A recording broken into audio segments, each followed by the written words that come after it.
올 연말부터 내년 초까지 은행권 임원 가운데 80%가 임기 만료를 맞습니다. 신한과 하나, 농협은행 등 대형은행 3곳에서는 행장 임기도 끝납니다. 일반 소비자들에게 은행 임원들 임기가 무슨 상관이냐 그런 시각도 있을 텐데요. 디지털 전환과 조직 혁신이 추진되는 시기에 단행되는 인사 전략은 그 은행의 향후 경영 행보를 좌우하는 가늠자가 됩니다. 오늘 특이한 기자들에선 은행권에 예고된 인사 태풍을 주제로 다뤄보겠습니다.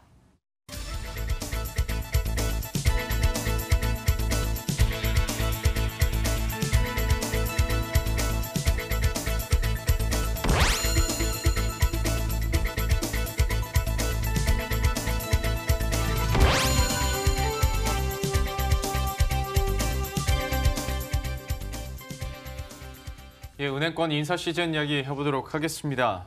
앞에서 얘기를 해준 것처럼 임기가 만료되는 임원 수도 워낙 많고 또 연임 문제도 걸려 있는 거다 보니까 이번에는 더 인사 시즌에 대한 관심이 뜨거울 수밖에 없겠네요. 네, 일단 신한은행과 하나은행, 농협은행 이 3개 대형은행에서 은행장들, CEO들의 임기가 대거 만료가 됩니다. 예. 농협은행이 가장 먼저 지금 CEO 연임 인선 절차에 착수를 했는데요. 농협금융지주가 지난 16일부터 임원 후보 추천위원회를 가동을 하기 시작을 했습니다. 농협은행이 좀 구조가 좀 특이한데요. 은행장의 임기가 불과 1년으로 돼 있습니다. 그래서 사실은 그 연임이라기보다는 재신임의 구조로 가고 있는데 농협은행이 지난 2016년에 빅베스라고 하죠. 부실채권을 한꺼번에 털어내는 이 부실채권 정리 작업을 단행을 하면서 한 번에 그 실적이 확 좀 빠진 그런 적이 있었는데 그렇기 때문에 단기간에 좀 숫자를 늘려야 하는 실적을 올려야 하는 지상과제를 안게 돼서 그 계열사 사장들의 임기를 1년으로 일단 짧게 정해놨습니다. 다시 말해서 성적표를 좀 보겠다는 거죠. 1년 성적표를 보고 다음에 또 맡길지 이걸 좀 정하겠다는 약간 특이한 전략, 인사 전략을 갖고 있었는데 일단 농협은행의 지금 실적을 보면 올해 3분기까지 누적 순이익이 9,333억 원입니다. 당초 올해 연초 목표치가 7,800억 원이었는데요. 목표를 훌쩍 뛰어넘었기 때문에 이대훈 행장의 연임, 재신임이 유력한 상황이고요. 신한은행과 하나은행도 내년 3월이면은 행장들의 임기가 만료가 됩니다. 그런데 지금 신한은행장과 하나은행장 모두 그 송사에 휘말려 있는데요.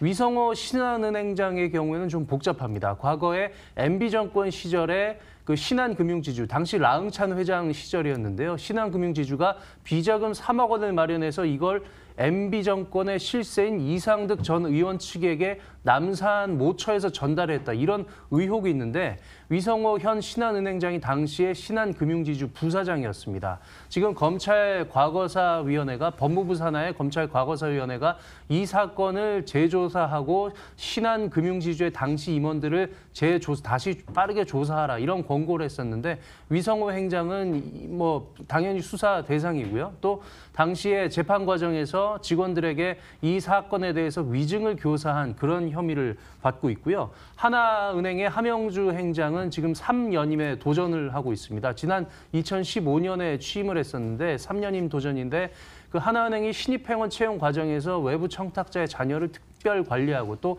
남성 합격자를 늘리기 위해서 성비를 조작을 했다, 성적을 조작을 했다 이런 의혹을 받으면서 현재 재판 중에 있습니다. 근데 이런 의혹이나 혐의를 받는 것 그리고 아니면 앞에서 얘기해줬던 송사가 그러면 이번에 연임에 좀 걸림돌이 된다고 봐야 됩니까? 아니면 현장 분위기가 좀 어떤지도 궁금하네요. 리스크라고 봐야 하는 건 당연한데 다만 리스크의 크기, 정도가 어느 정도인지는 좀 따져봐야겠습니다. 물론 확정 판결을 받아봐야 확실히 알 수 있기 때문에 예단할 수는 없는 사안이지만 일단 국민은행의 채용비리 의혹과 관련한 재판 결과를 보면 당시에 KB금융지주 윤종규 회장, 행장을 겸직하고 있었죠.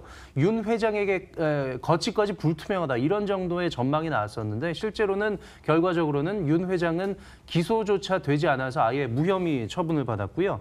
지금 재판을 받고 있는 국민은행의 전현직 임직원 4명에 대해서 검찰이 최대 징역 4년까지 구형을 했지만 법원은 일단 1심에서 모두 집행유예를 선고를 했습니다. 따라서 CEO까지 영향을 미치지 못한 것은 물론이고 모두 집유로 풀려나게 되는 어떻게 보면 좀 용두사미로 끝난 채용비리 의혹의 사건의 전례가 있었고요. 남삼 3억 원 사건의 경우도 지금 수사를 권고한 법무부 산하위원회가 수사를 권고한 아주 초기 단계이기 때문에 추가로 결정적인 변수가 터지지 않는 이상은 뭐 내년 3월로 예정돼 있는 위성호 행장의 어떤 연임 시기에 영향을 미치기는 조금 시기적으로 맞지 않지 않냐 이런 시각이 좀 많고요. 이와 더불어서 지방은행들도 지금 CEO 교체 시기가 맞물려 있습니다. 지방금융지주 한 곳과 그 은행 세 곳에서 올 연말부터 내년 3월까지 CEO들의 임기가 끝나는데요. 지금 표로 나오지만 박명흠 대구은행장 직무대행이 올 연말 그 임기 만료를 맞고요. 김한 JB금융지주 회장과 JB금융 산하의 전북은행장 또 광주은행장들도 3월이면 모두 임기를 꽉 채우게 됩니다.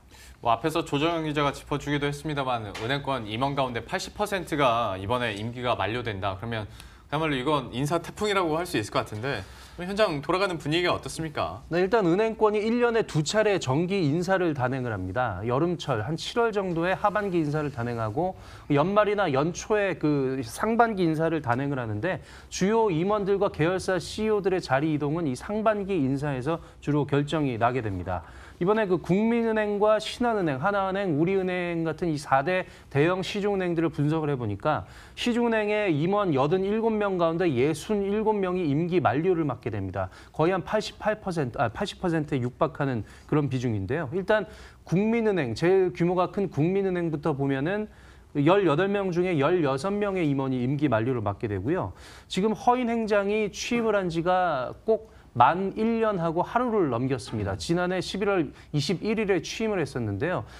원래 기존에는 윤종규 KB금융지주 회장이 행장직을 겸임하고 있었는데 이걸 투톱 체제로 행장직을 분리하면서 허인 행장이 11월에 취임을 했고요. 그 이후에 상반기 인사에서는 그 내년도 상반기 이후 년도의 상반기 인사에서는 아무래도 취임 첫 발이기 때문에 좀 조직 안정에 방점을 둔 인사를 취했었습니다. 그런데 이번에는 일단 1년을 넘겼기 때문에 허인 행장이 본인의 경영 철학, 본인의 스타일을 구사하기 위해서 좀 더 쇄신의 요소를 가미한 그런 변화를 시도를 할 가능성이 높습니다. 그 허인 행장의 취임 일성이 디지털 전환과 글로벌 확대였는데요. 이거를 본격적으로 추진하기 위해서는 아무래도 기존의 보수적인 은행 체제, 은행 인사들만으로는 빠르게 추진하기가 좀 어렵다는 면이 있습니다. 허인 행장 말을 직접 들어보시겠습니다. 예년에 해왔던 것처럼 연말쯤에 할 거고요. 큰 틀에서 우리가 나가려고 하는 방향에 맞게 평가하고 또 새로운 시각으로 조금 더 해줄 분을 모셔야 될 부분도 외부에서도 모실 부분도 있고 여러 가지 같이 고민하고 있습니다. 예, 방금 허인 행장의 인터뷰에서도 그 외부에서 모실 분도 있다, 뭐 이런 얘기를 했는데, 그러니까 외부 수요를 통해서 좀 쇄신하겠다라는 메시지를 계속 풍기고 있는 것 같습니다. 네. 다른 은행들은 그러면 지금 상황이나 분위기가 어떤가요? 네, 일단 신한은행에서는 21명의 임원 가운데 13명이 임기 만료를 받게 됩니다. 신한은행이 앞서 말씀드린 대로 좀 CEO 리스크가 있기 때문에 아무래도 큰 폭의 변화보다는 조직 안정에 무게를 두지 않겠느냐 이런 분석이 더 많은데요. 그 조용병 신한금융지주 회장의 경우도 신한은행장 재임 당시에 그 채용 비리에 연루됐다는 의혹을 받고 지금 재판 중에 있습니다. 위성호 행장은 앞서 말씀드린 그 남삼 3억 원 사건의 그 위증교사 혐의를 받고 있고요. 따라서 좀 더 안정에 무게를 둘 것이다. 이런 스탠스를 보일 것이다라는 전망이 우세한 상황이고요. 우리은행의 경우도 관심이 상당히 가고 있습니다. 우리은행이 내년 1월에 지주 전환을 앞두고 있고요. 손태승 현재 우리은행장이 1년 동안 지주 회장직을 겸임을 하기로 결론이 난 상황입니다. 따라서 지주 전환이 최우선 과제이기 때문에 안정적인 지주 전환, 조직 전환을 위해서 어떤 대규모의 인사 쇄신보다는 좀 안정에 역시 무게를 둘 것이란 그런 전망이 많고요. 하나은행은 무려 26명 중에 25명의 임원들이 임기를 꽉 채우게 되는데요. 김정태 회장이 지금 3연임 체제에 들어섰는데 김 회장이 임기 이제 막판에 접어들면서 좀 더 쇄신을 가미할 수 있다. 이런 변화를 추진할 수 있다는 분석이 나오고 있기 때문에 하나은행의 인사 향방도 한번 좀 주목을 해봐야 할 것 같습니다. 예. 제일 처음에 조정현 기자가 일반 소비자들에게 은행들의 인사 아니면 임기 만료가 무슨 상관이 있겠냐. 그런데 이걸 생각해 보면 향후에 그 은행권의 경영 행보와도 직간접적으로 영향을 줄 수 있는 부분이다라고 설명을 해줬잖아요. 네. 이번에 그러면 은행권의 이런 인사가 어떤 영향 그리고 어떻게 또 변화를 가져다 줄 수 있을지에 대해서는 취재를 해보면 어떤 변화 예상해 볼 수 있을까요? 일단 은행들이 지금 비이자 부문의 수익을 좀 늘리려고 하고 있고요. 예. 모두들 한 목소리로 디지털과 글로벌 확대를 꾀하고 있습니다. 실제로 우리은행의 경우도 CDO라는 그 최고 디지털 책임자라는 부문을 신설하면서 외부 인사, IT 전문가를 본부장으로 고위급으로 영입을 하기도 했었는데 이런 외부 수혈이 어느 정도까지 갈지 그로 인한 인적 쇄신이 어느 정도까지 확산이 될지 이게 관전 포인트라고 할 수 있겠습니다. 예.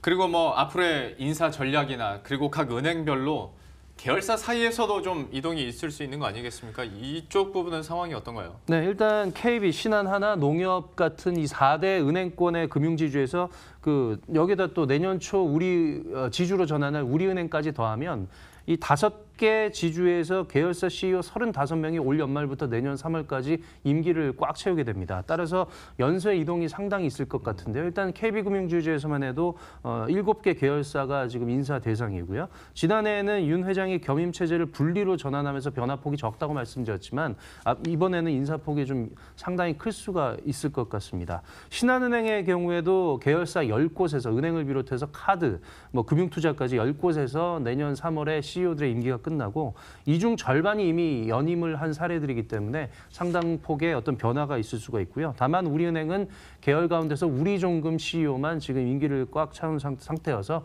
그 은행과 마찬가지로 지주 전반으로 봐도 계열사 전반으로 봐도 어떤 조직 안정에도 무게를 둘 것이라는 전망이 우세한 상황입니다. 예, 지금까지 은행권 인사 소식에 대해서 조정현 기자와 함께 알아봤습니다. 잘 들었습니다.